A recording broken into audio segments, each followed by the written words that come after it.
कार्तिक कृष्ण पक्ष की एकादशी रमा एकादशी व्रत कथा। युधिष्ठिर कहने लगे, हे भगवान, कार्तिक कृष्ण एकादशी का क्या नाम है और इसकी क्या विधि है?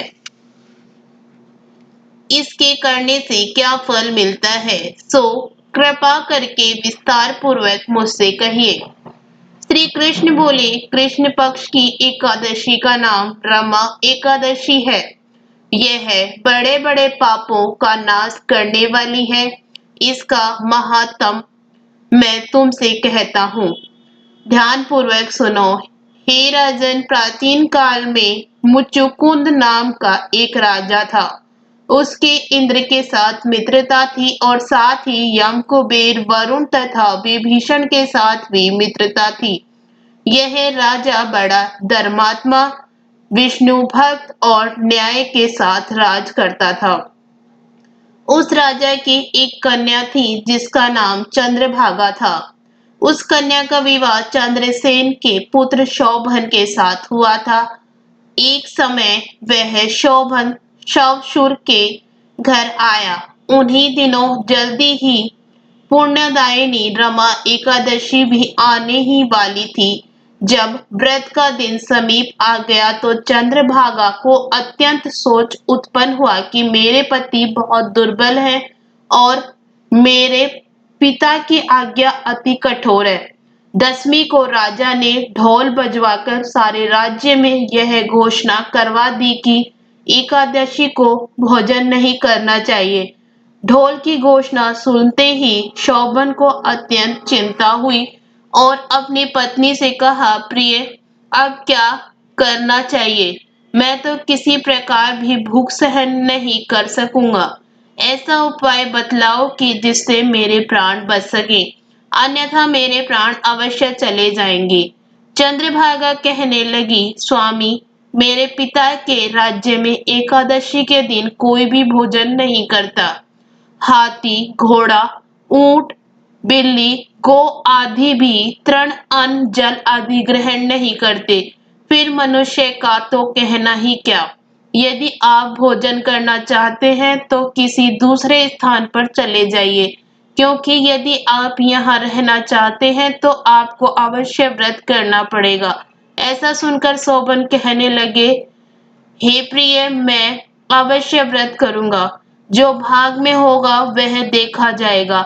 ऐसा विचार कर उसने व्रत रख लिया और वह भूख व प्यास से अत्यंत पीड़ित होने लगा। जब सूर्य नारायण अस्त हो गए और रात्रि को जागरण का समय आया, जो वैष्णवों को अत्यंत हर्ष देने वाला था, परंतु शोभन को अत्यंत दुखदायी हुआ। प्रातःकाल होते ही शोभन के प्राण निकल गए। तब राजा ने सुगंधित काष्ठ से उसका दाह संस्कार कराया, परंतु चंद्रभागा ने अपने पिता की आज्ञा से अपने शरीर को दग्ध नहीं किया और शोभन की अंत्येष्टि क्रिया करने के पश्चात अपने पिता के घर में ही रहने लगी। रमा एकादशी के प्रभाव से शोभन को मंदराचल पर्वत पर धन धान्य से युक्त तथा शत्रुओं से रहित एक सुंदर देवपुर प्राप्त हुआ। वह अत्यंत सुंदर रतन और वैदुर्य मणि जटित स्वर्ण के खंभों पर निर्मित अनेक प्रकार की स्फटिक मणि से सुशोभित भवन में बहुमूल्य वस्त्राभूषण तथा छत्र व चमर से विभूषित गंधर्व और अप्सराओं से सुशोभित सिंहासन पर आरूढ़ ऐसा लगता था मानो दूसरा इंद्र विराजमान हो। एक समय मुचुकुंद के नगर में रहने वाला शर्मा नाम का ब्राह्मण तीर्थ यात्रा करता हुआ घूमता घूमता उधर जा निकला और उसने शोभन को पहचान कर कि यह तो राजा का जवाई शोभन है, उसके निकट गया। शोभन भी उसको पहचान कर अपने आसन से उठकर उसके पास आया और प्रणामादि करके कुशल प्रश्न किया। ब्राह्मण ने कहा, राजा मुचुकुंद और आपकी पत्नी चंद्रभागा कुशल से हैं।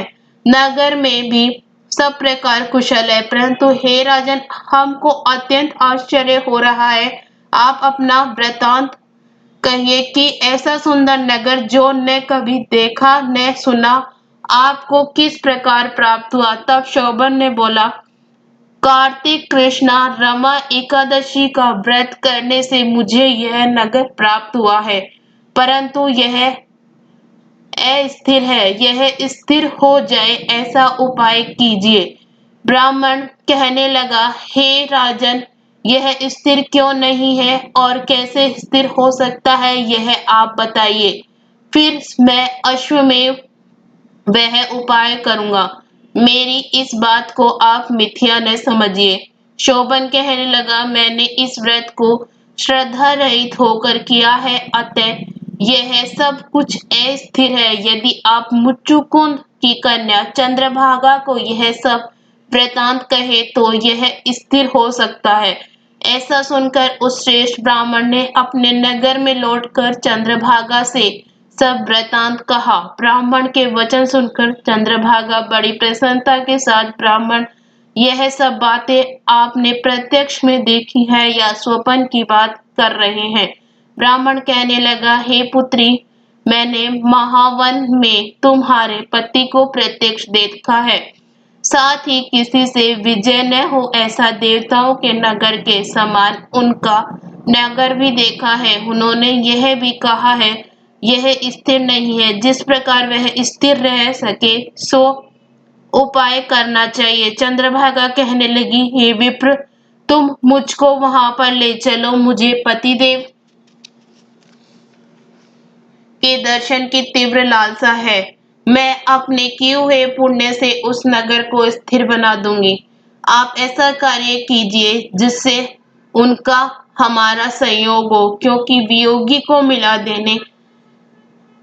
देना महान पुण्य है। सोम शर्मा यह बात सुनकर चंद्रभागा को साथ लेकर मंदराचल पर्वत के समीप वामदेव ऋषि के आश्रम में गया।